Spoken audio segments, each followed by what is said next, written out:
This is a presentation of Northeast Streaming Sports.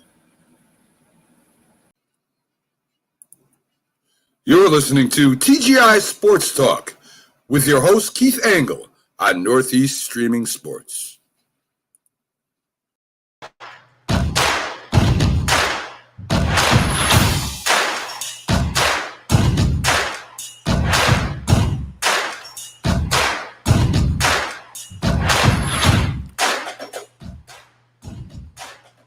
Good evening, everybody.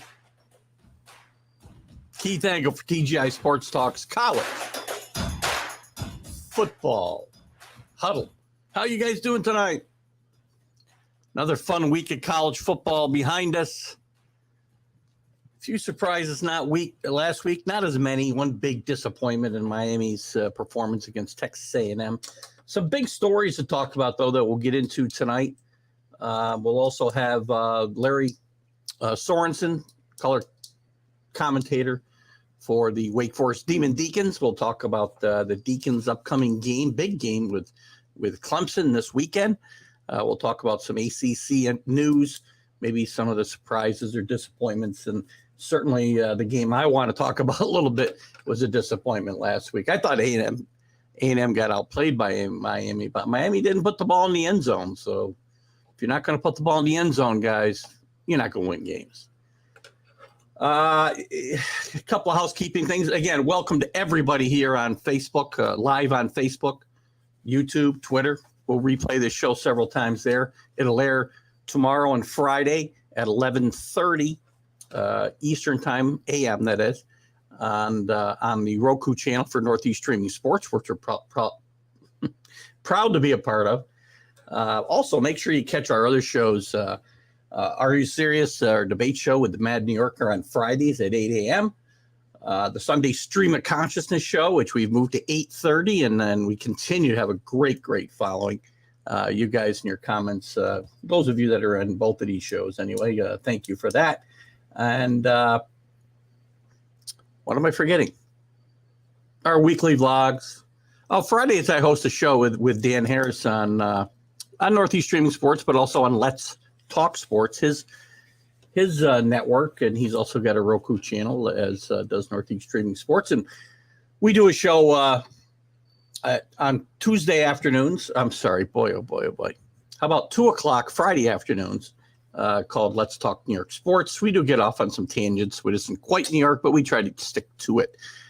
Dan's been under the weather, by the way, so keep him in your thoughts. He's doing okay. He's going to be slowing down his schedule just for a bit, so I'll likely be solo on Friday and maybe helping him out with a couple other spots next week a little bit. But we'll talk more about that. And our best wishes go out to Dan, as always. Good guy, and he's got a great group over there on Let's Talk Sports. Why am I freezing up? There we go. Good evening, Augustine. Good to have you here. Nice move by your Oregon Ducks when we get into the top 25 tonight. Some big movers and shakers there again.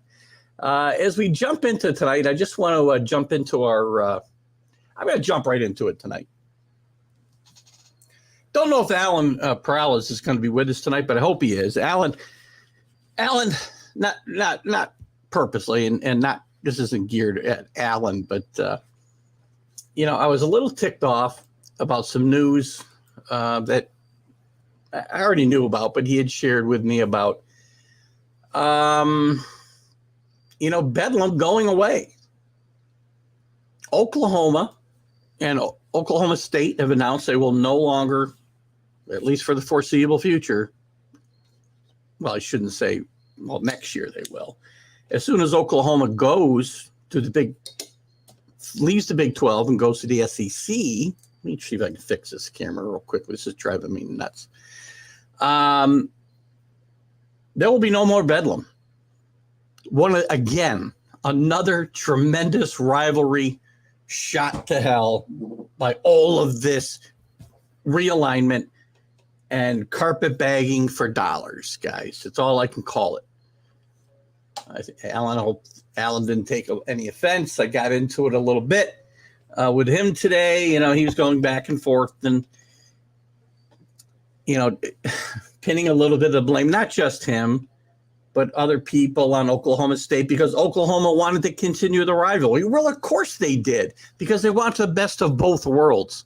They want to be able to carpetbag their way to the SEC, cash in on the big dollars they don't feel they can get at the Big 12, and forget about the history and the tradition that they're leaving behind. But we want to keep this piece of it. So please, spare me the "oh, poor Oklahoma Sooners" line, okay? And again, there's plenty of blame to go around here why Oklahoma and Texas are going. But at the end of the day, they're the ones leaving. Let's not forget that. And then I read something that he sent me about that the ultimate SEC elitist blowhard, Paul Feinbaum, had to say today. And I'm going to assume this is a quote that Alan had sent me. We're talking about Stillwater, Oklahoma. Mike Gundy hasn't said anything significant since he said, "I'm 40. I'm a man." What he said yesterday was nonsensical. Speaking about what he said about Oklahoma and his leaving. Oklahoma's moving on. They're going to be playing Alabama. They'll still be playing Texas. They'll be playing A&M in Georgia. This is a nice little game in a small state, but the rest of the country is giving it a big yawn this morning. You know what, Paul Feinbaum? You and your rhetoric are what's wrong with this whole situation and trying to turn the SEC and then turn the Big Ten into two super mega conferences. Gosh, it set me off this morning. No fault of Allen's, by the way. I mean, again, I was probably a little rough on him with maybe I wasn't, but this is just nonsense. You know, Mike Gundy said when it comes to Bedlam and the football rivalry ending, Oklahoma State has no part in this, and he's right. I'm sorry.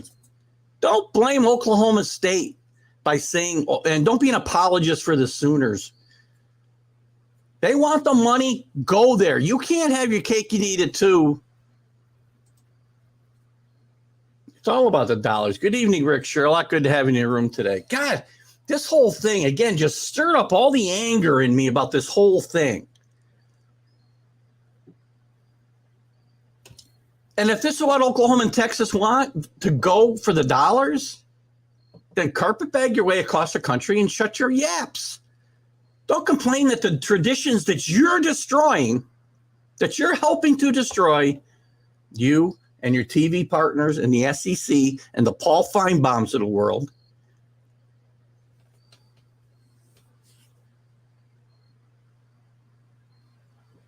my God. You know, as Oklahoma State athletic director Chad Weinberg said, we don't have any openings to play them. We're full unless there's significant undertakings to make this game happen. It can't happen. I said this all along, that there would be no way for these games to happen. No way. Going forward, these traditional rivalries would die. And Oklahoma trying to take the high road and then blame Oklahoma State for the fact that this game won't take place anymore. Amazon will likely get in the mix for everything. Problem is, for Amazon, they're going to spend all their money on the NFL, Carlos. So I'm not sure. I mean, Jeff Bezos has money up the yazoo, which is not the correct term. My wife always tells me, by the way. But, you know, he's going to have trouble because he's already in on Thursday Night Football. He's going all in for the NFL package. And he's also looking at the weekend slates in the NFL when those contracts come up.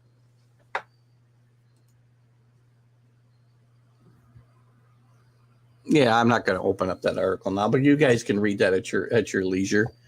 He's not wrong. I said it. I've been telling you guys that the streaming services will lock up all of this eventually. The Notre Dame stuff ends up on Peacock now, streaming. Very little at NBC. CBS is liable to go to CBS Sports. Fox has got a streaming outlet. Anyway, guys, this whole Bedlam thing, please put it to bed. And again, Alan, for my comments to you earlier, I mean, I wasn't really saying anything except, I mean, I didn't like him. And again, he sent me the Paul Feinbaum comments, but earlier on that, look at, he's a Sooner fan. He's trying to stick up for his team. I understand that. But Paul Feinbaum to put down Oklahoma State. Oklahoma State's got a fine football program. Cussin and Carlos. Shut up, Paul Feinbaum. I'm so I'll put his show on during the workday sometimes if I'm doing some busy work and I want to hear some crazy yahoos from down south call in. If that's your fan base, enjoy it, because these are the guys that are destroying hundreds of year old trees over stupid college football rivalries. Not stupid college. I enjoy college football rivalries. He stands there and he's the mouthpiece for a conference that is single-handedly, or they were single-handedly. Now they've got a cohort, counterpart, let's say, in the Big Ten, trying to destroy college football as we know it, and the landscape is changing so quickly. College football is going to be in a lot of trouble in a few years, guys. When I tell you these regional rivalries matter, this is what I'm talking about. Exactly what I'm talking about. Because I said they matter, and they're going to go away because the logistics won't work out. There'll be no way to schedule them. And college football is a regional sport with national appeal. Don't forget where you heard that first. You heard it right here on this show.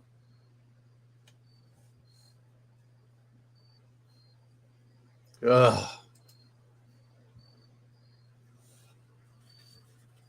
Kentucky's got a good football program too. Hold it. First of all, why am I going to talk about anybody? Paul Feinbaum sat there and put down Oklahoma State. A really fine football program. As good as Ole Miss, who I will say. As good as Kentucky, who I like a lot. When it comes to doing and getting what you need, I don't know why this mute won't stay off of here. Again, you stick up for the SEC all you want, Carlos. I'm telling you, they're the devil. As a whole, not the teams, not the players, not the coaches necessarily, the team presidents and the conference commissioners. And you want it both ways, right? Steal away a traditional conference alignments, and then get mad when your schools can't schedule conference rivalries, and then have Paul Feinbaum, your mouthpiece, go out there and say, "Oh, Mike Gundy, he hasn't said anything relevant in 15 years." Oklahoma State, Stillwater, Oklahoma. How about your Yahoo guys from frickin' Alabama, by the way, Paul? My God. Ugh.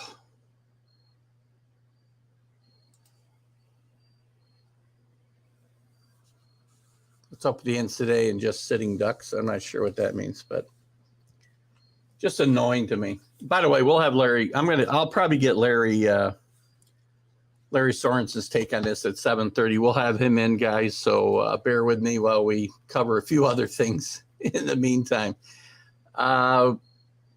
Couple other things I want to chat about. Herm Edwards is out at Arizona State. What took him so long? Bad football hire in the first place. A guy who hadn't coached in, I don't know, when they hired him at least 9 years. Hadn't coached in college since 1989. Never a good fit. They wanted to bring an NFL approach to this program. This is a program, by the way, that could flourish probably with the right kind of head coach. And Herm Edwards wasn't that, and the lack of institutional control that has got Arizona, and it's going to hurt them in their search for their next head coach, has been shocking. Why this investigation's taken so long when they've fired or there's been investigations into pretty much the entire staff except for Herm Edwards himself, and the team just got beat by I don't remember, Southwestern Missouri or somebody last Saturday. It's shocking that it took till that long for Herm to be gone. I know that Augustin's a big Ducks fan, Oregon Ducks, which we'll talk about in a little bit, if not now, then later in the show. Because the NCAA has no power anymore, Carlos. We talked about this forever. No power. The conferences have all the power. And they're going to break clean. And they should want a clean image. This is a cesspool, what Arizona State's become, and it's going to cost them in their search for a new coach. Ducks are at 15. Ducks. A lot of Ducks. Jim Jeffco going this Saturday for the 83 reunion. I'll be interesting to chat with Jim. I should have tried to get Jim on the show tonight, actually, for a few minutes to chat about this. But I'm sure we'll hopefully have a few minutes to talk about it when I'm on the Mac and Jack and Sunday show that Jim is a co-host of. So, I mean, where does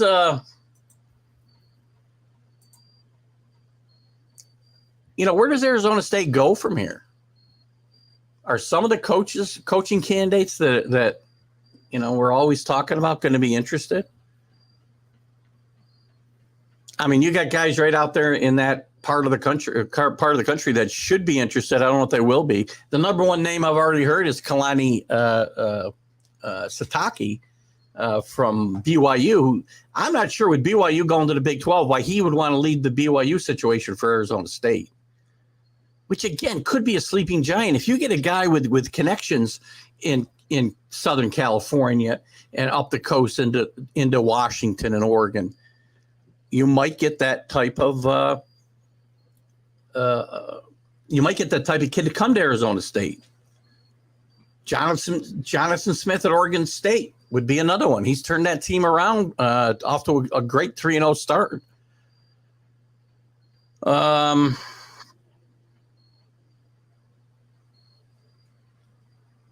But again, is he going to leave Corvallis for Tempe? I'm not sure. Really not sure. There's Alan. Who's that? Arizona. Yeah, Arizona State. They also, not this week. They didn't get beat by Oklahoma State, I don't think. Did they, Alan? But they did get beat by Oklahoma State.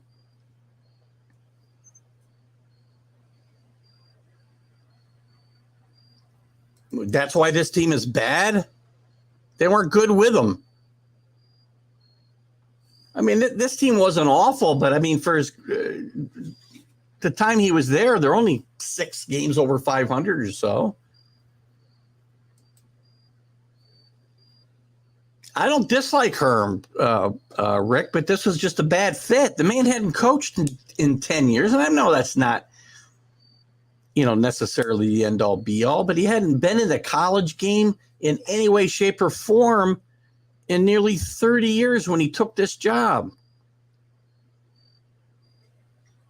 And he did not have institutional control as he had assistants running amok around him.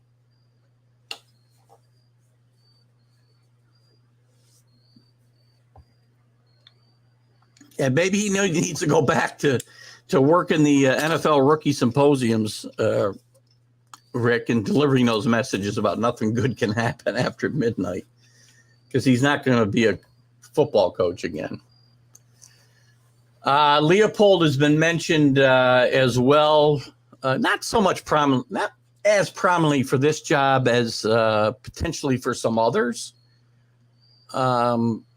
But the 2 guys I mentioned, Charles Huff from Marshall, will probably get a look. Sean Lewis from Kent State, who's done a great job turning that organization around. And then you're going to have some assistants out that way. Alex Grinch will get a look, USC defensive coordinator. Jeff Grimes from Baylor, who's the offensive coordinator there and done a really good job. This year, they're off to a bit of a slow start. And, of course, Casey Dunn from Oklahoma State. Their offense is a lot better this year, but in the past has been very, very good. So we'll see where Arizona State goes from here. Let's see, where do I want to go before I want to get into a couple things before. Whoops, now I'm losing all my banners. Let's look at, oh gosh, I'm in the wrong group. I got too many banners now, guys. I really do. We already talked about it at Bedlam. We can talk about it more tonight or even Sunday, Alan.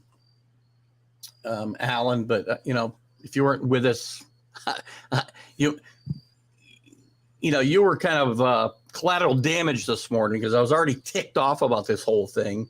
And then I got your messages. And then you send me that Feinbaum thing, which just set me off.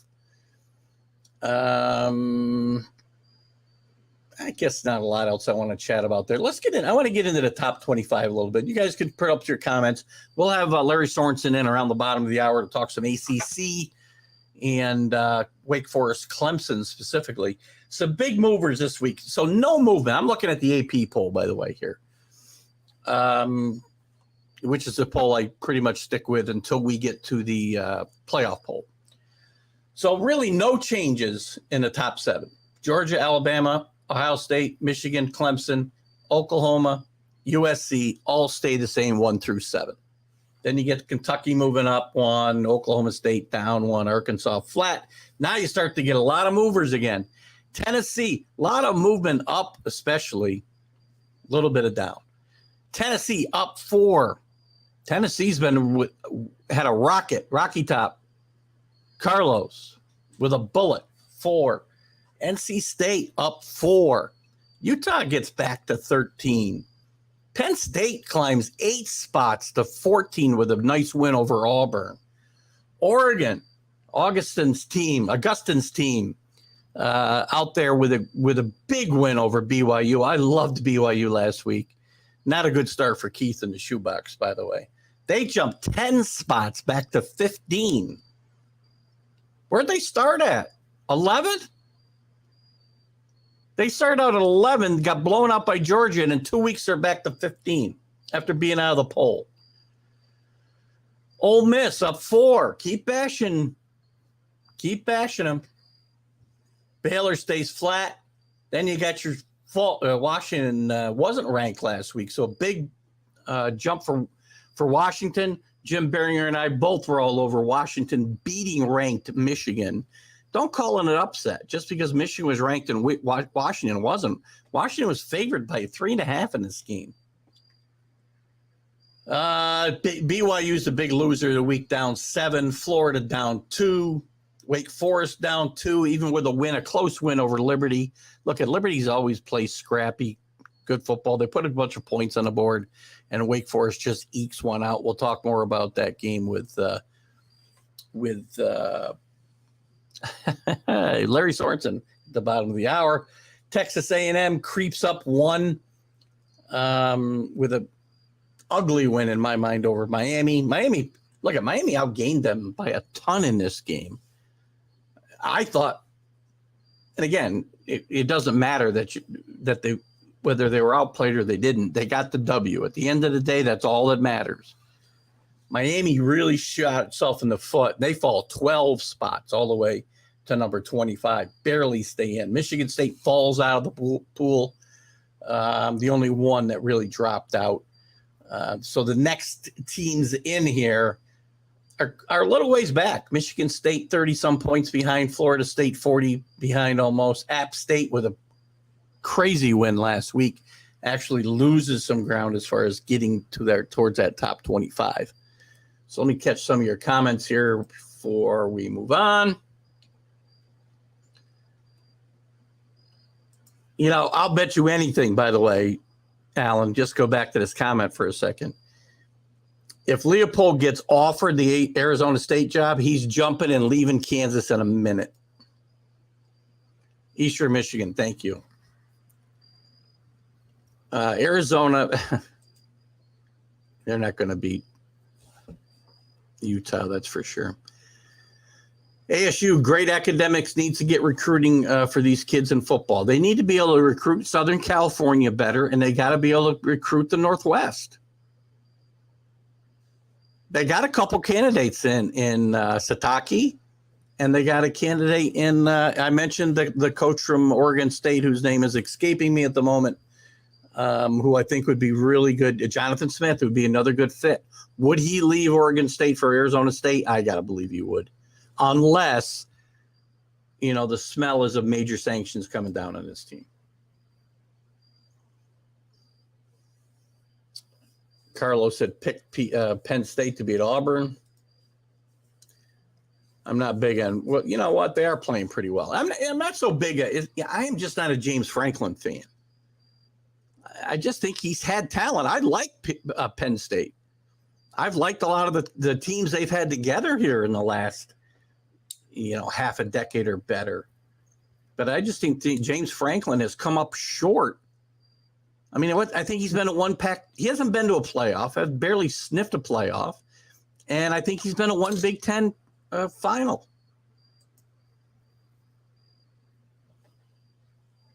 Yeah, Auburn, and I think Brian Harson's going to be in trouble. He could be a name that'll be mentioned for Arizona State, by the way, as well, if he wants to get back out to that part of the country.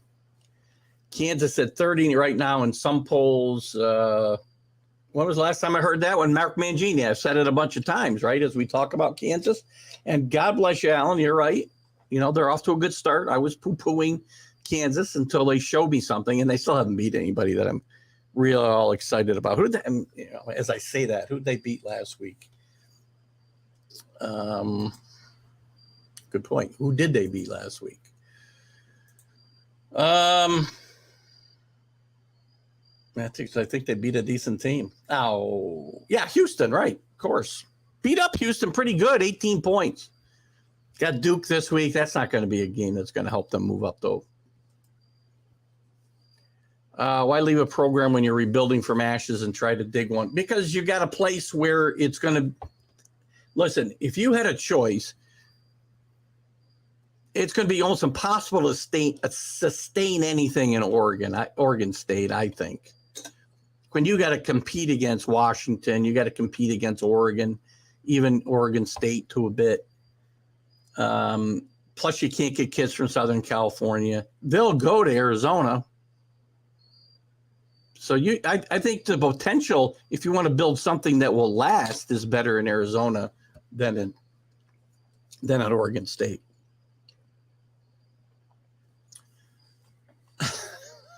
Chad DeLon, welcome in. John missed my tirade on the SEC and Feinbaum a minute ago. They beat Houston. I get back to Chad. Good to have you with us tonight, John. I don't think James Franklin is a fan of James Franklin. They did beat Houston, yes. And they host unbeaten Duke. Don't get too wrapped up in unbeaten Duke, though. I just look at it's not.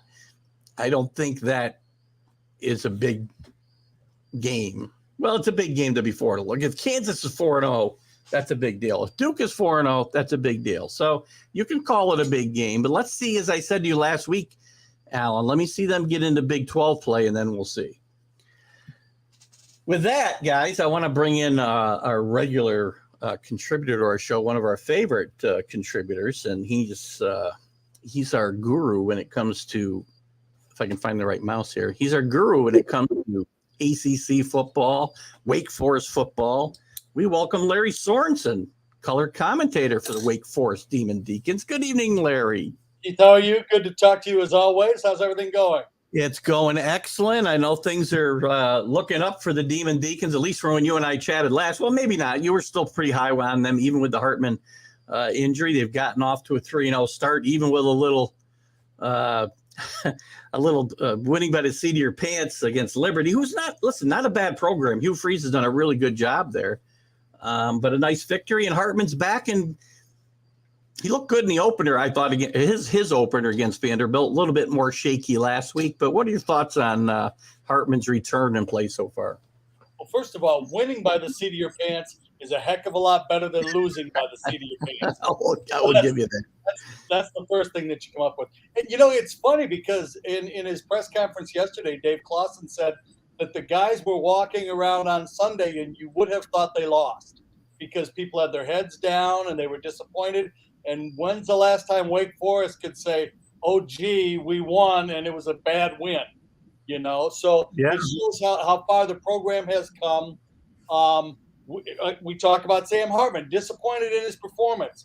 He's had 2 games. He's been over 300 yards passing with 7 touchdowns in the 2 games. And people have said he really hasn't played that well. And not a lot of preparation, right? What's that?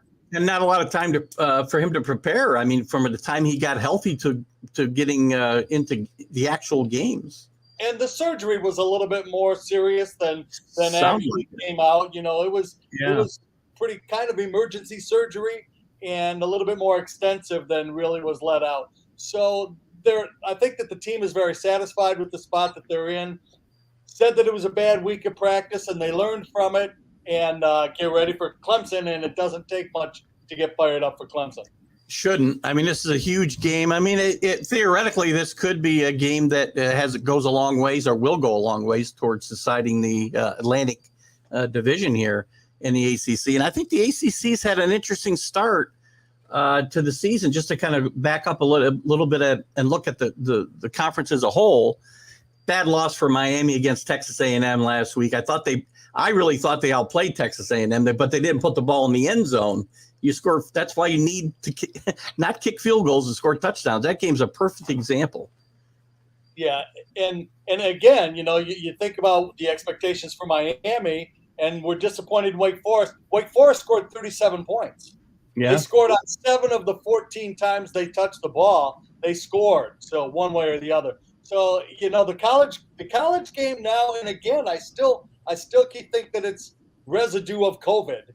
The college game is really unpredictable right now, and almost anything can happen. We're seeing it happen. Excited about this weekend. Arguably, the best game in the country this weekend. There's only 3 games that match up top 25 teams. Besides Clemson at 5 and Wake Forest at 21, you've got Florida at 20 at Tennessee, which is 11, and Arkansas at 10, which is at Texas A&M 23. And speaking of schizo teams, Texas A&M is as schizo a team as I think we'll ever find anywhere.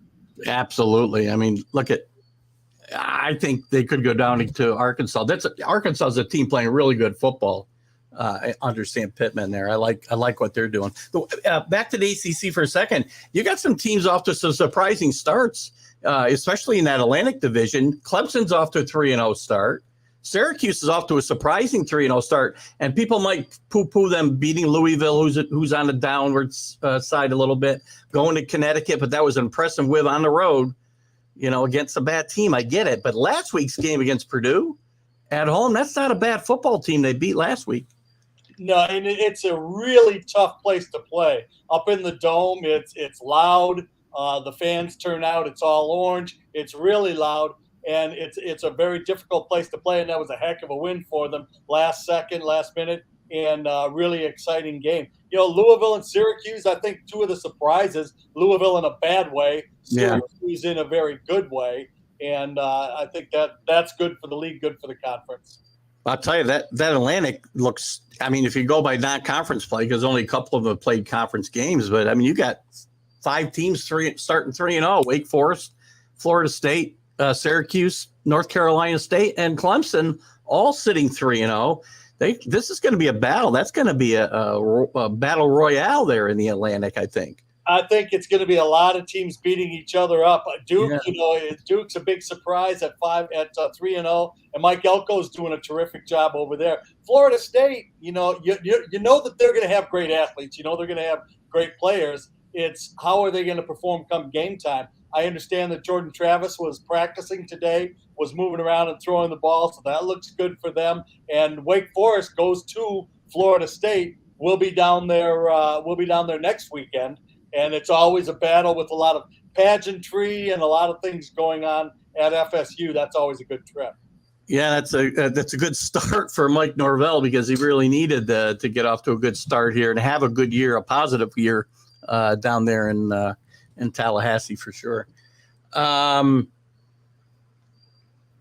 So let's get back to this Clemson and Wake Forest battle. I mean, this is obviously Clemson's is the brand of the conference and has been for the last almost decade, I guess. Wake Forest has had trouble against this team particularly, but this Wake Forest team and this Clemson matchup looks to be a game Wake Forest could win. Clemson's had some trouble with teams that can put the ball up in the air and be successful, which Wake Forest obviously has shown a proclivity to be able to do. I really think it's going to come down to the defenses because you've got to believe that Wake Forest is going to score points. They have, even when we lost down there, they still scored 20-some points. So you know that the offense is going to put some points up for you. You know, we've got a new defensive coordinator this year. Brad Lambert has come in and has done a terrific job, has put a lot of confidence into that group. Two great defensive line groups. And when you talk about Clemson, there legitimately are 8 guys that nobody would be surprised to see all of them in the NFL at some point in time that are rotating around. Wake Forest isn't quite that deep, but led by Kobe Turner in the defensive line in the middle, who is playing at an NFL caliber. Got Rondell Bothroyd on the outside. Everybody thinks is going to be a draft pick. So there's some great play going on with the defensive lines. Wake Forest has got veteran leaders and a veteran group. Guys, everybody's 5th year or more that starts on the offensive line for Wake Forest. So there should be some good battles. You see that Wake Forest, this defense being that much improved over last year? I know they're giving up 71 points, 36 of them last week. You think they're that much better than last year? Absolutely are an improved defense. Beat up a little bit. The defensive backfield took some hits in the game last weekend. So it'll be interesting to see who recovers enough to get in and play this coming weekend. But defensive backfield depth was one of the strengths starting the year out. So, yeah, they've gone to some different schemes. They've got anytime you bring in a new coordinator, you get a rejuvenation from things, especially when you were a little bit suspect before. And also it's the area that has the most room for improvement.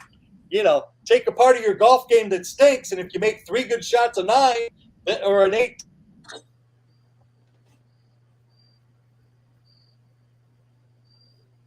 Larry froze up. He must have been looking at my golf clips. Let's see if Larry unfreezes. There he is. You froze up on us when you were talking about golf. I said you must have been looking at some of my clips. Well, I'm up here in the boonies, and I might have had a bear step on the cable or something. Keep those bears out of here. Who's the team? We talked about some of the surprises so far in the. I mean, I hate to talk about disappointments because again, we're so early in the year; it's hard to tell, right? I mean, teams are still finding out their identities and whatnot. But who are the teams? Let's talk about let's expand out of the ACC. Who are the teams that have really surprised you nationwide this year so far? Well, you got to love what Michigan's doing through all their quarterback controversy. You got to love the fact that they've, and of course, I watch them maybe a little bit closer than some other schools that I watch. But I think that what they have done has been really impressive. Arkansas, I think, as you said, is another team that has come out of it. Kentucky looks like they've got a terrific game. Yeah. And they've done a very good job. So, again, you hesitate to say too much yet because it is 3 games. I see that there are some polls out there that are putting the quarterback from North Carolina amongst the all-time greats because he's got the highest QB rating. Well, we're comparing him to guys that played, 800 plays compared to the 48 he's played, So let's give it all a little bit of time to settle out and see where it's going to shake out. Yeah, I think they said the same thing about Sam Howell more than once or twice in North Carolina too, and that didn't, look, he's got a good job in the NFL as a 3rd-string quarterback, but he's certainly not Joe Montana. So you got to let guys play. It's funny. Time takes time, and You might want to write that one down someplace on your big board. I did. I was looking for my pen here. But, it really, you just have to wait a while. And you want to see which teams are going to improve, too, Now, it happens that Wake Forest is going through a stretch. You get Florida State right afterwards. And so those are a couple tough on the road, especially, which makes it a couple of tough games back-to-back. And but you build towards that climax towards the end where hopefully you get into your conference championship and who knows, in a bowl game, and who knows what happens from there. Good point. I got to ask you this. I want to get to some comments certainly before we get done here. But you and I have talked a lot about the whole realignment thing, and we're pretty much on the same page. And some of the rivalries that are going around. At the top of the show, I had a little rant on the fact that there'll be no more bedlam, which is to me exactly what we said would happen as a residue of these realignments and a wrecking of traditional conferences and regional rivalries. And one of my viewers had sent me some information that Paul Feinbaum had talked about on the SEC network, who's just an SEC blowhard in my mind anyway. But, he's putting down Stillwater, Oklahoma, and he's putting down Mike Gundy, and Oklahoma is trying to position themselves as the faulted party here. I'm sorry, the hurt party here, that they want to play this game. Well, they caused this game not to be able to be played by leaving the conference. How can you blame Oklahoma State when you're the guys causing the problem? Well, because there's always somebody to blame, right? Right or wrong, there's always somebody to blame. And all you have to do is yell it louder and more often than the other guy. And that's what people hear last. So, it's just, you're exactly right. And it's taken away a lot of the great traditions. I'm old school. You're old school. I believe in the traditions. I grew up in the Big Ten in the Detroit area. So we had Michigan and Michigan State, an hour away from each other. Ohio State is 3 hours down the road. South Bend is 3 hours down the road. So every Monday morning, it was around the water cooler arguing with your buddies about which team was best. Well, who's really going to sit down and argue about whether UCLA is better than Indiana or, I just don't. I think we've done away with the great things that have made it the great games that they are and that it is. You're not excited for those USC Indiana matchups or USC Rutgers? That ought to be a lot of fun. I mean, good grief. I don't get it.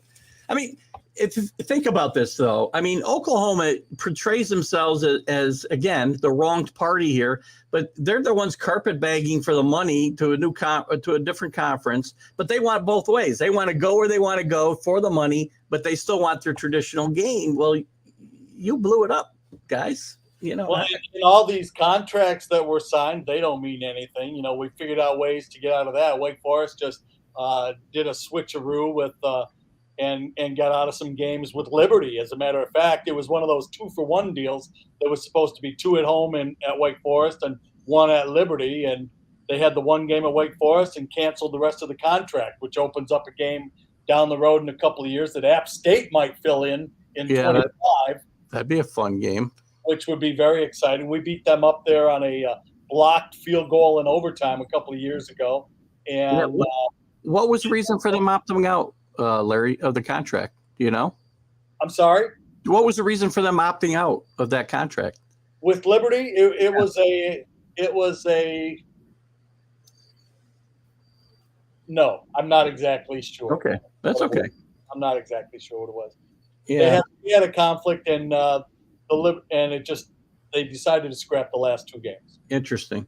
It does open up. There's so many good matchups. I still, even with it's funny. Well, you and I haven't talked since they talked about now the expanded playoff in 2026 either. To me, that does throw a lifeline to some of the conferences besides the SEC and the Big Ten, because it gives those, you're going to have I believe what is a top 6 highest ranked conference winners and then 6 at-large teams. So obviously, a lot of the at-larges are going to come from the Big Ten and the SEC. We know that, but it throws a lifeline to these conference champions in the ACC and the Big 12 and some others. Who knows what it'll look like in 2026? But it does. It just the perceptions and Wake Forest has not had a good program for a long time. I mean, it's obvious. Now, why we can go into the reasons of all the different reasons why it's difficult to recruit and play and everything else at a school like Wake Forest in the past until the president and the board of directors and trustees decided to get behind it and sink the $100+ million into the facilities, which is what it takes to compete these days. But if you're not willing to do that, you're not going to get the athletes. And if you don't have the athletes, you're not going to compete. So what you hope is that, it will start to balance out. And the transfer portal throws another whole wrinkle into it because you get one or two guys to fill a vacancy in a sore spot that you've got, and that can change things. Hopefully, parity will give some other teams opportunities. The 12-team playoff will give other teams opportunities, and we'll see. Then it's time to put up or shut up. You got your chance. What are you going to do with it? Yeah, good point. Good point. If we're going to save anything, it's maybe that'll be the thing that saves college football. Maybe is somebody coming up out of nowhere and winning a national championship. Maybe that'll save it. We'll see. I'm as tired of those big 4 or 5 as anybody is. It's in the same. But then you watch them play, and you understand why they are what they are. Understood. Let me get to a couple of things. So Carlos talks about Wake will keep getting that underwhelming feeling until they beat big teams by 7+. I don't think it matters how much they beat them by. I don't think they need to beat Clemson by 7+ this week. They just want to beat them by 1, I'm sure, right? That's going to be 7-point underdogs going into it, so they'll take any kind of a win they can get. I think that it's so unusual to me, and I've been doing this. This is my 6th year now, but I've been following Wake Forest for longer than that. It's just such an unusual feeling to get a win and have guys say, "Oh man, gee, that was terrible. We were lousy." Well, your quarterback had 325 yards and 3 touchdowns. They scored 37 points. There's still some pretty good base things, and there's some good things that went on during the course of the game too. Was it closer? Yeah, but Liberty's got some very, very good players as well. Their quarterback was the number 46 player in the class the year that he came out, or somewhere around that number. He was the highest recruited athlete on the field, and he played very well. So great athletes can do different things at different times. It's great to have the feeling that you expect to win and that you get a little bit disappointed that you didn't execute the way that you wanted to. Also gives you something to shoot for because there were plenty of teaching moments from that game for sure. And that's something to take away. And a well-coached team, by the way, at Liberty as well. Hugh Freeze will probably not be there much longer, I'm going to guess. He's going to get another shot in a Power 5 conference, I think. You're exactly right. And he's played at this level, so he knows what it takes. And he was able to convince those guys, you guys belong on this field. I mean, they had between the grad transfers, the junior college transfers, regular transfers, different guys that were in their 6th year and so on and so forth. They had quite an interesting collection of players, and the main guy was the quarterback that had to leave Tennessee, got kicked off the team, and found himself a home at Liberty, got a new life, started out as 3rd-string quarterback, and now he's their starter, and he's a great athlete. Yeah, fun to watch for sure. John DeLon, one of our SEC elitists, who he likes me to call him that. I thought it was a derogatory term for the longest time. He enjoys being called that, so I'll call John that. He does poo-poo Syracuse's beating Purdue because Purdue always is crap. Well, I don't agree. They beat twice last year. They beat the number 5 team in the country. This team was 9-4 last year. Jeff Brom's done a great job at Purdue. I'm not telling you they're going to compete with, the Michigans and Ohio States, but that's a pretty good program right now. And they're in a very tough conference as well, so they go and get beat up every week too, and kind of an upset special type team. Another school, kind of reminds you of Georgia Tech a little bit, but with a better football program than Georgia Tech has. But it's another school, tough to get into, tough to maintain the grades and everything else. You go to school there, you know that you're in for some work. That's an interesting. It's just you bring Georgia Tech when we talk about teams that are disappointments. I mean, Georgia Tech hasn't had a good year in the ACC in football in forever. Jeff Collins has got to be feeling the heat there. I got to believe he's one of the first guys out the door if they don't find a way to straighten this out quick, and I don't foresee they are. Yeah, it's really disappointing because he came in with so much life and so much enthusiasm and really was a shot in the arm for football itself. I mean, he's an entertaining guy, but it hasn't transformed over to the field, and they just haven't taken care of business. And bottom line is, you win or you lose, and that's what you get judged on. You can only fool them for so long with all the extraneous BS. Sooner or later, you got to produce a W. I'm going to get into some of these comments after you're gone because I'm going to have to probably go off on a couple of these things. Oh, my God. Better you than me. I know. It's sometimes and I'm in that mood today. So here's a good one. Hugh Freeze at ASU. I was talking about Herm Edwards getting fired at ASU. Hugh Freeze might be a guy to consider there. I mentioned some possible candidates. The BYU coach, his name always escapes me. He would be a great candidate, but I don't know that with BYU going to the Big 12, he's going to be looking to jump ship there for that. It is a dumpster fire right now at Arizona State, but always a school that seems to be loaded with possibilities of building a real program there. What's really interesting is that when you look at it, they're always used is the criteria for what we're looking for in a coach, right? And usually it always includes the locale. Has he recruited this area before? Does he know the area? Does he know the psyche and the mentality of the school and so on and so forth, and the conference? And now everything's just so up in the air that what is going to make the right combination for your school, and we feel very fortunate at Wake Forest. We got a coach that graduated from Williams, got his master's from SUNY Albany, by the way. He's from Youngstown, New York. So that's where Dave Clawson is from. But he's a real cerebral type coach. But what is the right fit for any particular program? Does he know the conference? Does he know the recruiting area that he's going to be at? Can he find people that do, that he's comfortable with?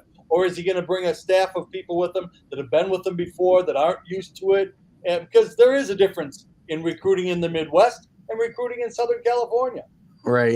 And with that said, Hugh Freeze may not be the best fit out there because he spent most of his career here, that in the southwestern part of the country, right? Or southeastern part, of the country. And it is a difference. No question about that. We got one. I get a positive. Picking Wake as just don't be surprised upset win. Nice, Alan. Well, with that, you give me a segue before we let Larry go. Let's circle all the way back to Clemson and Wake Forest this weekend. I know you probably don't want to make a prediction on the game, but give us an idea what to look for besides the defenses. And if you want to predict the score, you can always go out on a limb and do that. Well, I'll tell you, last week I predicted that the quarterback would get happy feet at times from pressure that the defensive line brought. And I told my broadcast partner, Stan Cotton, we would have at least 3 interceptions. And we had 3 interceptions because he just kind of threw it up for grabs. And I see a lot of the same thing from DJ Uiagalelei as well, that when he gets moving a little bit, sometimes he'll get a little bit more air under the ball. And if the defensive backfield can get a couple of turnovers are the basis of what Wake Forest likes to do. They believe if you win the turnover game, you win the football game. So they'll be looking to – and Will Shipley's a great back for Clemson, and he's got good ball security. But if they can find a way to put the ball on the ground once or twice and maybe pick off a ball or two, I think the Wake Forest can upset them 27-24. Nice. We get a pick besides from Lary Sorensen. I'm going to be rooting for you because I will tell you what, I will be taking the points in this game. I'd like to see a win for my friend Lary Sorensen for sure. And I need the Miami Hurricanes to rebound myself this week. But I will be, I think, I'm going to be on Wake Forest, I think, with that 7, especially if he gets a 7.5. That's where I'll be all over it. So I'd like to see him pull out the win. So, all right, with that, Larry, anything else you'd like us to know about in the ACC we have not touched before I let you go tonight? It's just good to get into the conference. Good to see teams playing each other. Hopefully, I think the ACC had a down year last year, and I think people said Clemson's not good, therefore the whole conference is crap. And I didn't feel that was a real valid opinion. But I think that what they've done, I think they're 28-6 in these first 9 conference games, and something like 17-4 against the Big 5 teams, Power 5 teams in that area. Don't quote me exactly. Close. But, it's been a good showing for the conference in the early going. And I think that if they can maintain that going on and provide entertaining games, then it'll really bring the conference back, gain some respect, and I think Wake Forest is right in the middle of all of it. So it's a really fun time. I think it's going to be a great year, probably in both those divisions, but the Atlantic specifically is going to be a real fun ride. So great quarterback. Hopefully, Larry, all the way through that ride. So thanks for coming in tonight, and enjoy the home cooking this week, and let's go get those Clemson Tigers. Yeah, well, good. It's going to be a wild weekend. It's a blackout weekend. Only holds about 32,000 people, but there's only 5,400 students at the school, and they've been averaging about 90% of those students are going to the football games, which is great for a university, great for college football. Great. Awesome to hear. Good job, Larry. Good job for you again tonight. We'll be watching. Well, I always try to find you somewhere if I can find you, but it's hard to get you here up to upstate New York. But I'll be watching that game. I'll send you some links. You can get us anywhere. Send me the link. I want it for sure. All right. Thanks. I'd rather listen to you than the TV guys for sure. All right, Larry. Have a great night. Thanks for coming in again. Thank you. Bye. The great Lary Sorensen. Our man in the Southeast, not the Southeast Conference. Good grief. Sorry about that, Larry. The ACC, the one you SEC guys like to put down so much. I'll get to some of your other comments here now. Some of it I want to put up with when Larry's in just because it doesn't make much sense. But I'll give you my 2 cents here, John. And Carlos, I don't know if we can get to them all or not. You did have Liberty upsetting Wake Forest, but they didn't, by the way. I know you put so close. Wake at home has a shot at beating Clemson this week. I agree. Wake did exactly what Liberty and App have done. I'm not really sure where we're going there because oh, I see. Put them all in one comment, will you? Rick was right about that. 2007 again. I got some stuff here somewhere. I don't agree with this comment, John. I mentioned a little bit with Larry there. Purdue's got a really good football team. Jeff Brom's, are they going to compete for a national championship? No. But Syracuse beating this team at home is good. From where Syracuse was last year, and Dino Babers, who's really a good football coach, being on a hot seat, if you don't think it's a good win, you know, and I know you don't think anything outside the SEC is a good win, but there are games that get played all over the country every week that are really good games, and they don't even have to be top 25 games, and they're a lot of fun to watch. And you're missing out if you don't watch some of them. Maybe even Kansas and Duke this week. I don't know. Maybe. Arkansas, by the way, you can poo-poo them all you want. It's funny. Oh, my God. Carlos is an SEC elitist. He says he is. But then he'll bash half the conference. And then tell me they're starting to get better. They are very good. Look at your conference is so good. I told you guys this before. Don't think because I get angry that you guys don't think any other football is worthy, like Oklahoma State, which I'll get to your comments in a minute, John, I promise you. You look at teams that are going to – Kentucky's got a very good chance of getting to Georgia undefeated. And if Georgia's – maybe Georgia's as good as they've looked these first couple of games. We'll find out. But that'd be very interesting. When's the last time Kentucky, Georgia went into and played each other undefeated if it wasn't the first couple of weeks of the season? Tennessee's on an upswing, obviously. So the top half of that East is really, really good. The West with Arkansas, LSU's the only they're tied at the lead at the top because they've each got one win. But look at if LSU gets better under Kelly, Alabama's Alabama, Arkansas continues to win. Pittman's done a great job there. The quarterback has played very well. And Ole Miss, we don't know what they got because we haven't seen them play anybody yet. But don't dismiss that team. And Texas A&M, that's the only team I won't defend here because Jimbo Fisher, by the way, show me something. Show me something one time, like approach an SEC conference championship game just once. Every year you've got the top 5 recruiting class in the country and you do nothing with it. LSU will be better next year for sure. All right, here's these comments. They're blaming Oklahoma State for not being good enough to join the SEC. Who's blaming them? Oklahoma's simply blaming them for ending the Bedlam series, which is BS. Oklahoma ended the series by choosing to leave the conference. The Oklahoma State AD said, we don't have room at this moment to schedule this team. You can't have your cake and eat it too all the time, guys. This is not, you want a carpetbag for the money? Go. Enjoy yourselves. Play Alabama. Play all those teams. Put down Stillwater while we talk about Tuscaloosa, that great metropolitan freaking area that is. And a lot of people care about Bedlam. College football fans like me, guys who are not stuck on one conference and like good stories and traditional rivalries, it matters to me. Just like the Red River rivalry matters. Just like the Iron Bowl matters. There's a lot of really good regional, traditional regional rivalries. I can't even get into half of them. Washington State, Texas A&M. Got to get your head out of the SEC and the South once in a while, John, just now and again. Don't be like that freaking mouthpiece that they hire, Feinbaum. There's good college football being played all over this country, and it's not always in the Southeast Conference. Do they have the better teams? Yep. Great conference. Does that mean there's not great football being played elsewhere? Nope.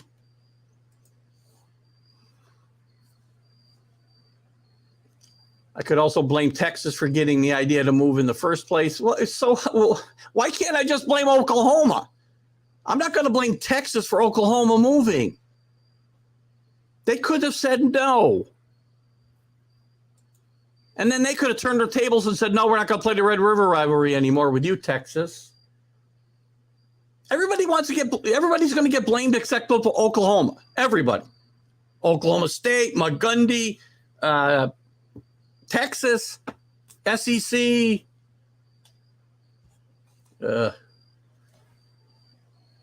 Playoff expansion. What do we got here? I don't agree with this at all, John. You win a conference. You're not getting in at 1 in 10. Thanks for participating. You won one of the best 6 conferences in the country rating-wise. Well, you're one of the highest rated teams that won a conference. Again, if you want to have your whole national championship down there in the SEC, then expand further and do it and get it over with and save us all the hassle so that I got to come in here and say there's other good teams around the country. Well, there's going to come a time where you'll rue the day that it happened because college football, as you know, it is about to end. And maybe you like it, John. I don't know. And you're entitled to your opinion. And I like that you come in here and you express it. But I can't just let it slide.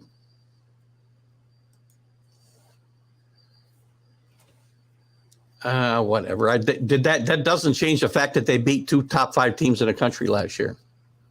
And they went 9-4. And Jeff Brom's done a very good job at a school that isn't traditionally good football.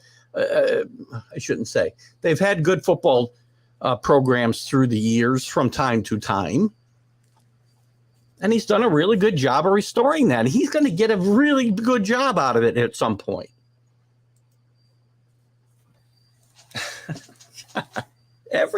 So no SEC team ever loses to anybody else without it being a referee, a gift, or whatever. And I'll tell you again, and anybody watches my show says, do not put yourself in a position to get beat by referees' calls at the end of the game. Just don't do it. Play better so you don't get screwed by the refs. I may talk about bad calls. I have never, ever, ever blamed a loss on referees ever for my team. Ever.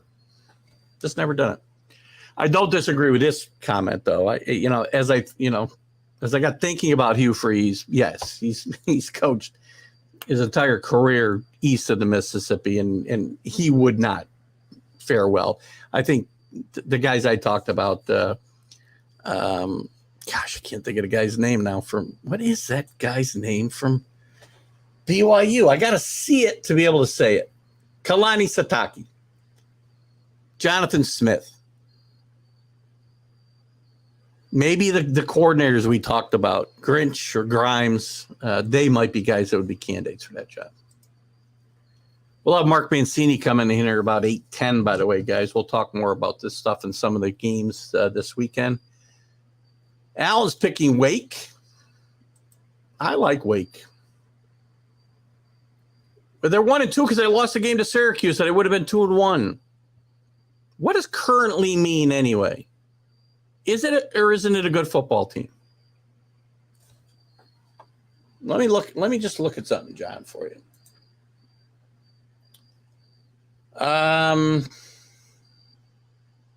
Looking for a team here to kind of use an example. I guess I can't because the SEC hasn't played anybody. Yeah, whatever. Yes, they're 1-2. It's 3 games. All I'm saying is, again, I'm not telling you either one of these teams is going to win a conference championship. I'm telling you, Syracuse is much improved over last year. They won 2 games. Their coach is on the verge of getting fired. Dino Babers, who's really a well-respected guy and a good coach. It doesn't matter, though, Alan, because it's not an SEC rivalry. It doesn't matter. Don't you understand? You're going to have to become one of them, Alan, in 2 years or next year or whenever it happens, because your Sooners are going to be part of that cult down south. And you're going to have to watch. You're going to be required to watch Paul Feinbaum every day and worship at the feet of Nick Saban, who was the greatest college coach of all time, I will freely admit. But it's not the only place that there's good football being played across the country. I can make fun of Texas A&M all I want. What have they done?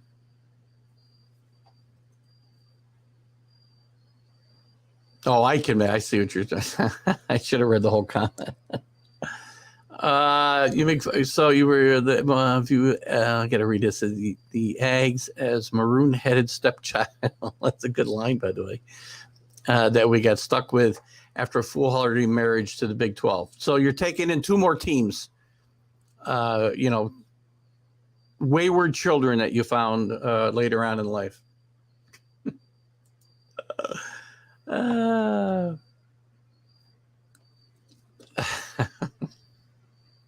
So there's 2 other teams in the country that you'll say are good football teams. As far as OU and Texas decision to lead the Big 12 goes, I just said, well, I said that I get that. And I said it at the top. But you can't have it both ways, John. You can't say, I want a carpet bag across the country where I fit so perfectly in a regional sense on the southeastern seaboard. I want to take the money, but I also want this. I want this. I don't want to give this up. I don't want to give up this rivalry. You can poo-poo the rivalry all you want. It's an important traditional rivalry, another one that bites the dust. But you can't have it both ways. Who had Breeze? Breeze. No E at the end. Drew Brees. They did. They had some decent teams when Drew Brees was there. They had some decent teams when Kyle Orton was there. They've had decent teams. Were they ever a national power? No. At the end of the day, it's a money-driven move. Again, that's what I've been saying. Yeah, it does hurt. It hurts because these games are never how much is enough money? It's not a matter of disliking or liking the current direction. It is a matter of that for me. No, I don't. Here's what I think. Yes, because the strong now are going to just suck up everything. Maybe the college football playoff, and you want to call it, I call it a lifeline to some of the conferences that you don't deem worthy to let in your playoff, John, your SEC / Big Ten playoff. And I don't have to like what I see. I don't have to accept the inevitable. This wasn't broken. This got broken in 2012 with the first round of realignment that destroyed the Big East entirely, not just in football, but in basketball, because all these decisions are football related. And it makes a lot of sense, right, to put together conferences where Rutgers volleyball team is going to travel to UCLA. Makes great sense. Makes great economic sense as well. Unless I count Baylor. I don't know where you were at there. Baylor's got no big rivalry with anybody. They'll have to try to come up with one. That skinny Purdue quarterback will get in here and Purdue will fall off a cliff. I think I got your point that you do not like Purdue. Ohio State's the only team worthy in the Big Ten. You're going to have to watch them. You're going to have to watch Paul Feinbaum if you want to be a true SEC elitist, Alan. I don't even know if they'll let you in the pool. John, are these guys from the conferences that you're rating, are they allowed to become an SEC elitist? And you're my expert on this topic on this show. So can Alan be part of your fraternity once Oklahoma joins the SEC and we further suck here? So anyway, Chad, you don't have to watch Feinbaum every day. And there is a minimum requirement of hours, not every day. John, do you call in that show? Because I listened to some of those guys, and I pray to God you're not one of them. Jesus. Let me welcome in Mr. Mark Mancini from Mancini Media. It's been a heated night here on the college football huddle. Well, first of all, I want to put congratulations in order on your nice little granddaughter that was delivered, Scarlett.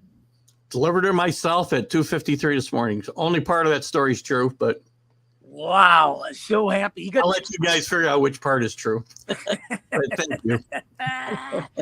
This is the show that's sweeping the country, man. I'm in a landslide, man. I keep telling these idiots out here in Los Angeles, I only believe in the Trojans. You're killing me. Everything sucks in LA except the Trojans. Can they beat somebody before we put them in a playoff? Oh man, you're gonna throw me that bone now? Tell me who they beat. Somebody else tried to throw that bone to me. I'll throw it to you. Go ahead, chew on it. Well, I'll tell you one thing. This team has execution and speed, and they're dangerous, man. Lincoln Riley knew what he was getting into when he got the keys to the city. He's going to be the third best coach in USC history before this thing is all said and done. And I'm telling you now, and you can take it for whatever it's worth, like XM does, the world's worst handicapper. But I'm telling you right now that they're going to be in the fatal four-way, and they're going to probably take on Georgia or somebody in that thing, and they're going to give them all they can handle, man. I like this team. Oh, man. Who did they play? Let me see who they played. Well, they'll go to Utah. They'll go to Salt Lake City. I mean, the Pac-12. They beat Rice, Stanford, and Fresno State. Who's Georgia played other than Oregon? Oregon, who's started at 11, is all the way back to 15 already, for crying out loud. I get on these shows in Georgia, and I keep telling these guys, who are you beating up out there, 55-7? But you got Arizona State, Oregon State, Washington State, Arizona, Colorado. If you don't win that conference. Hey, let me tell you, they might go undefeated in this conference. They're going to lose to Notre Dame. Notre Dame is trying to find out what happened when Brian Kelly left, and Brian Kelly's trying to find out, can he get back to Notre Dame? You're gonna when they go undefeated, they get the UCLA undefeated. They lose their last two games to UCLA and Notre Dame. You're going to be like, another LA team. You know me too well. But I'll tell you that the biggest laughing stock in college football, and man, oh man, where is Tom Osborne when you need him, is the Nebraska Cornhuskers. Yeah. They should have never left this conference and got into this one. They weren't built from it from the start. And Scott Frost should have never had a chance to coach this team. But I will tell you this is where coaches go to retire. They go to get fired. Yeah. I mean, Well, when they get fired, they go retire because they get a boatload of money. But Urban Meyer might be the next guy to take this and resurrect this. Can you really? He's not going to Lincoln, Nebraska. Come on. No way. I will tell you this. I bet you Notre Dame, Nebraska fans really rue the day they chased Bo Pelini out of town for going 9-4 every year. They'd kill to be 9-4 now. Yeah, well, what about the hype train out of Miami going to Texas A&M and losing? Come on, man. I am so sick and tired of hearing about Cristobal. He's going to do this and do that. This guy is taking the keys from somebody else that built the team, a la Gruden that did it with Dungy when Tampa. Cristobal's not doing nothing. He's not going to be the Schembechler there, the Jimmy Johnson. Believe me, Miami is a hype train. You. I know. I found that out last week. I got to get you involved because I've been battling my SEC elitist John DeLon all night, and he is this time I'm on board with him. He's knocking USC, so he's very impressed with the Fresno State when he rolls his eyes, and he says, "Sorry, but we don't know football if USC impresses you and Georgia doesn't impress you." So. This is the problem. I hate to agree with John tonight because John's a really good. And by the way, John, you're a really good, great participant in our show. Please, I enjoy this back and forth with you. I know you don't take it personally, but I'm on your page with you this time, John. Georgia is so much better than USC. It's scary. Well, this is the problem, Keith, with college football. We get these bottom feeders on a schedule, like UCLA is bottom feeding these three teams that they played. They're only drawing like 8,000 in the Rose Bowl. But the problem where people are tuning this type of stuff off, and I don't know how people get excited. I mean, this is like sitting here watching the Dodgers rip the Rockies and Diamondbacks. How do you get excited ripping Bowling Green, North Texas State, and Summit, Sanford, and Sons? I don't understand these schools, man. Let's get a top 10 schedule, but we're not going to get that. So let's get some conferences going. Penn State showed that they can play in the SEC by going and beating Auburn. Well, I wouldn't call Auburn the top of the SEC, but I'm not a big James Franklin fan. I don't know. That's a nice win. Don't get me wrong. I've always liked Penn State. I like the team. I like the program. Especially since they got rid of the defensive coordinator who was certainly involved in some bad stuff years ago, which almost killed their program. But James Franklin never seems to be able to win big games in the Big Ten. He's been to one championship game and not even sniffed the playoff. Well, that's true. And, he's not cut out of the same mold as Paterno was. And Paterno was Penn State, but it's an admirable win. And, when you look at it and you see what happened over the Pitt won, they exercised the ghost from last year, that team coming in and beating them in their backyard. They won't get conference play till the following week. They get Rhode Island this week. But the Herm Edwards firing, man, what the hell was that all about, man? Come on, why did it take so long? Why did it take so long? I mean, I like Herm Edwards. Well, look, everybody likes Herm as a guy, right? I talked with Rick Sherlock earlier. He mentioned, Herm had some great advice for kids in the NFL symposiums for rookies. Nothing good happens after midnight. Well, but this was a bad hire. The guy hadn't been involved in college football in nearly 30 years, and he showed total lack of institutional control out there. What's wrong with Hines? See, this is where, I look at it. I always like to take the side of these guys that bring it to the wagon train. Like Chip Kelly at UCLA. People don't like him. I mean, who do you want? Toledo? Do you want Durrell? Do you want Donahue there? You want conservative coaches? I mean, that was Chuck Knox in the NFL. Come on, guys. These are guys that build programs. Terry, you're talking about Terry Donahue? Terry Donahue. That was a great program at UCLA. Well, but he played in the shadow of USC. At least Chip Kelly's bringing some swagger. He had it in Oregon. I like this guy. He's making progress at UCLA. The running back's great. DeChambeau, whatever the heck his name is. I don't want to get tongue tied with his name, but I mean, Yeah, we let's do face that it. here. But they're already saying Urban Meyer might be. Urban Meyer ain't coming. UCLA does not spend big money on coaches. I was surprised they did it with Chip Kelly. UCLA, Urban Meyer, where? UCLA? Urban Meyer rumored to come out here if they let Chip Kelly go. He's not going. He's going to Nebraska before he goes to UCLA, and he's not Of going course to he would. UCLA doesn't pay these kind of coaches. They're conservative, man. He's They're not gonna going. pay it. He's not going to either place. My gosh, I Jesus. think he's going to Nebraska, Keith. John had a good comment about that. He says, where was it? Hold on. Here it is. So he says, Urban can't revive Nebraska. You need blue chip linemen to win, and that's a tall order at Nebraska. The ironic part of that is that's all they used to have in Nebraska was these big freaking guys that they get from Nebraska and Oklahoma and the surrounding area. All these huge linemen. I'm trying to think of the guy's name that they're. Hey, you know what? There's some great offensive linemen out there. Now they can't recruit them because they're in the Big Ten. Okay, everywhere Urban Meyer's been in college football, he's won. Every single stop he's been at. I don't disagree. So if he goes to Nebraska, I'm not saying right away he's going to get it to where Tom Osborne had it, but he's going to get that program better than it was with Callahan and some of these other clowns that have come through there. Yeah. Well, he's got. I don't doubt that he'll coach again, but I don't think it's going to be in Nebraska. That's all I'm saying. So, listen, let's you and I go through. Let's go through some of the. I want to go through the top 25 games. We'll pick a winner. We'll pick a loser, and when we're done, we got to have our lock and we got to have our surprise.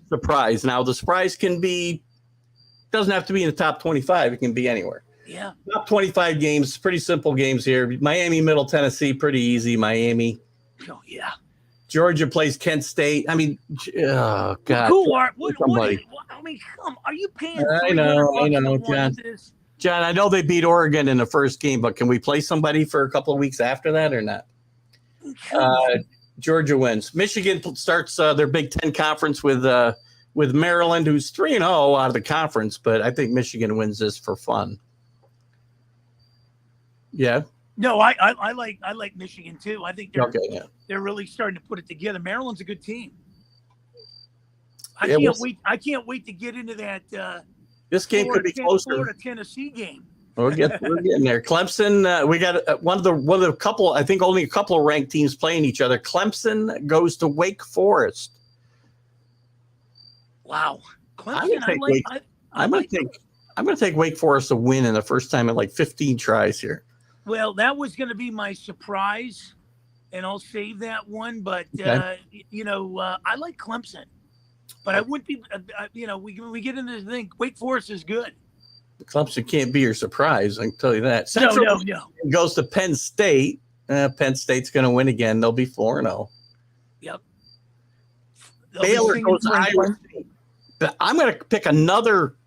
I'm going to pick Baylor, and this isn't necessarily an upset because Iowa State's favored in this game by 2.5. They're not ranked. Baylor is. Iowa State off a big win, interconference win with Iowa, who's not very good right now. I'm going to take Iowa State in this game. Yeah, I agree with you on that one. Definitely agree with you. Your Pittsburgh team plays Rhode Island. Please don't get all over the SEC guys, will you? Rhode Island. The Rams. Pittsburgh. I got a cousin that graduated from there. A big game. You alluded to it earlier. If the Mad New Yorker's here, the Mad New Yorker likes the Rocky Top. Florida at Tennessee. At one time, a huge rivalry. Kind of waned recently. Tennessee's playing some good football. They're a 10.5-point favorite in this game. I'm a little surprised, but I like Tennessee to win this game. Let me tell you something. Growing up, those Florida schools were always in the top 10, whether it was Florida State, Florida, Miami. Man, how times have changed. And Florida is not going anywhere in this game. Tennessee showed me going to Pittsburgh. They've shown me quite a few games. They're a dangerous team. I like the Wolves. Yeah, me too. Texas at Texas Tech. I'm gonna take the home dog here, Texas Tech, that surprised Texas in this game. Are they having tryouts at Texas yet? No, not yet. They're Position? 2-1, almost beat the number 1 team or number 2 team in the country. Sorry about that. I'm waiting for Steve Sarkisian to stand there and open tryouts for quarterbacks because they've been dropping like flies there against Alabama. I just didn't understand, if they had an open tryout now for quarterbacks. Give me a pick. I'm gonna go with Texas in this one. I think they're, Sarkisian's trying to build something there. The injury, he's going to play the injury card this year if they don't do anything. But, he kept it close with Alabama. I'm going to stick with him in this one, too. All right, Oregon at Washington State. Oregon had quite the roller coaster. Started 11th in the country, gets blown out by Georgia, falls all the way out of the poll. Now they're back to 15 after a big win at home against BYU. They go to Washington State, who's 3-0 out of the conference. How the hell you move Oregon all the way to 15? But I've seen this play out. Remember a few years ago they opened up with somebody and they got their rear handed to them, and then all of a sudden they basically ran through the Pac-12, and then we heard about them until they lost in the Pac-12 championship, and then they got really. So we've seen this dog and pony show before, but somebody must be paying a lot of money to push these guys in the pool. I'm gonna take Oregon here. Yeah, I'll stick with Oregon. Okay, Tulsa goes to Ole Miss. I think this is an easy win for Ole Miss. Yeah. No Northern Illinois at my upstart Kentucky. I'm telling you, watch Kentucky in that SEC. They could get to Georgia undefeated, and that could be a huge game. I think they'd be 6-0 at that point. I've been saying Kentucky for a little bit, man. You better adjust your mirrors. People aren't giving these guys credit. They are coming. They're coming. I like Kentucky here. Obviously, the other matchup of top 25 teams, Arkansas travels to Texas A&M. They beat Miami on the scoreboard, about the only place I think they beat them last week. Miami couldn't put the ball in the end zone. Deserved to lose, and Texas A&M Jimbo needs to show me something. You get the best. I'll tell you, I like Arkansas here, by the way. He did show you something as far as keeping Miami out of that. They were relegated to, I think, 5 field goals. In their red zone. Was it 3 and they missed 2 or something? Yeah. So he showed him something. Miami was, reading their headlines there. Everybody was talking about what they're going to do and all this, but I don't know. I like Texas A&M in this one. I like Arkansas. Sam Pittman's got something working there. I like Jefferson, the quarterback, and I think they're going to beat Texas A&M second year in a row. Vanderbilt goes to Alabama. Vanderbilt got off to a good start this year. They've only lost to Wake, but now they're hitting the SEC. Probably not a good sign for them. They'll probably get beat by about 50 by Alabama this weekend.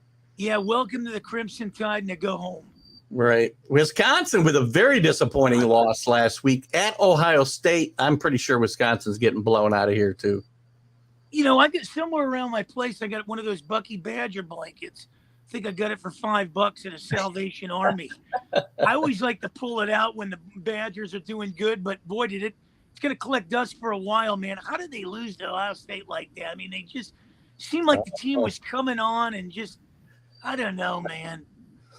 Where's Barry Alvarez when you need him? Right. He's not coming back, that's for sure. UConn at North Carolina State. Easy win for North Carolina State here. UConn with Jim Mora, same old. Yep. No, totally agree. I like North Carolina State, the Wolfpack.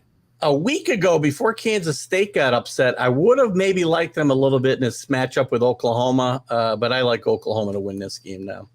Yeah, firing on all cylinders, exactly. Yeah. Boy, they dismantled Nebraska. USC at Oregon State. I'll have to take your Trojans here, I guess. Yeah, I like them too. I mean, they're gonna. What people don't understand, the Trojans have been rolling 40 points in all 3 games. Yeah, good point. You're gonna need, and I know everybody's on that, Georgia thing and, Ohio State and this and that. Let me tell you something. You're going to have one hell of a defense to shut their receivers down. Got to play somebody, though. And Caleb Williams is doing some damage there. Wyoming goes to BYU. I think Wyoming pays for the poor performance BYU put on against Oregon last week. I think they get beat up pretty good in this game. Yeah, BYU wins this. Utah visits Arizona State after the firing of Herm Edwards. I like Cameron Rising in this and his and the rest of that offense to put a hurt on Arizona State on the road in this game. Last year when they played Arizona State, Utah was behind the 8 ball in the first half, and then they somehow came back and beat them. But I think we're headed for a showdown here in a couple of weeks. I think it's in Salt Lake City with USC and Utah.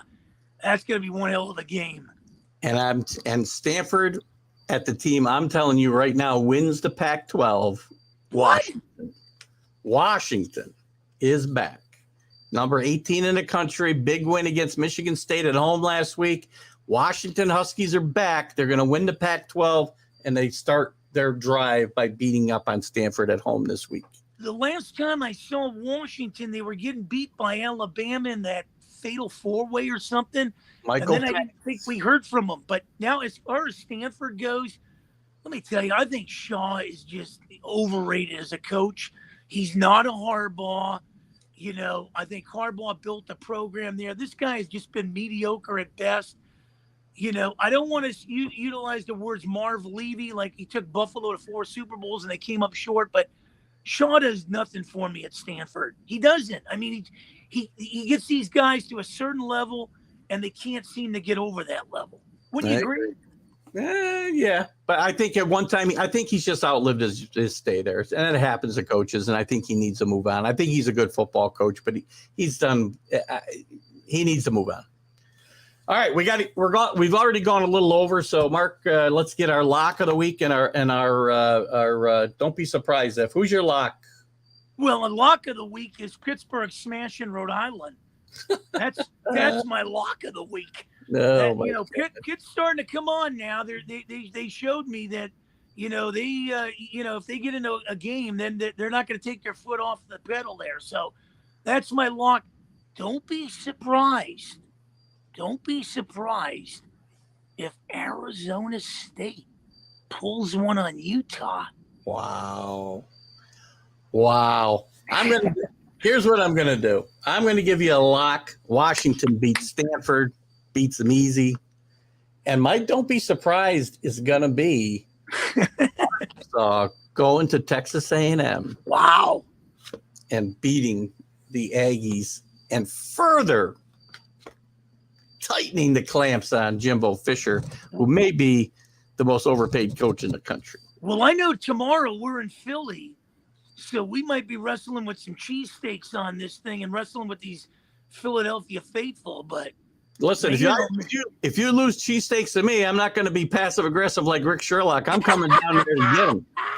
Yeah, I know. We'll have to get Salas in them too. It's going to be a dandy tomorrow in Philly. I always tell these guys in Philly, being from Pittsburgh, where is Philly? I thought the East Coast stopped after Pittsburgh. Mark, thanks. Give us a quick shout out real quick. We got to go. Tomorrow night, WWDB AM 860. Any special guests? 6 o'clock Eastern with you, brother. I'll be on that show. Stal Tartaglia. And then I'm back Sunday with you just before I go cover the Cards and the Dodgers. Ooh, nice game. Yeah. Playoff preview. As I leave this show tonight, I don't want to say congrats because your Patriots beat my Steelers, but my Pirates got to figure out a way to get a win out of New York after spending a week in that darn city. Good luck. Guys, thanks, Mark. Guys, thank you, Alan, John, Rick, Augusta, and everybody that's participated tonight. I know I'm going to leave some guys out. I apologize because you guys participated like crazy tonight. Keith Engel, thank you, Mark Mancini. Thanks for tuning in. TGI Sports Talks College Football Huddle. We'll see you guys next week. Have a great night.